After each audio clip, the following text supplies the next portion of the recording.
Good morning. Thanks so much for joining us. Today we're going to talk about safety, and we see so many different pieces of equipment in our pest and weed control equipment repair shop, and we started seeing a lot of safety issues, and we started seeing lots of common themes.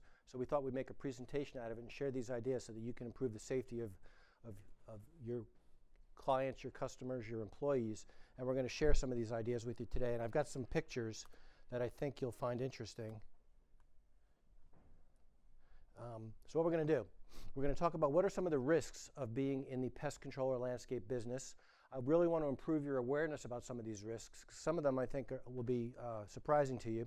And then we're also going to identify solutions so that you can reduce the risk to yourself and to your company and to your employees.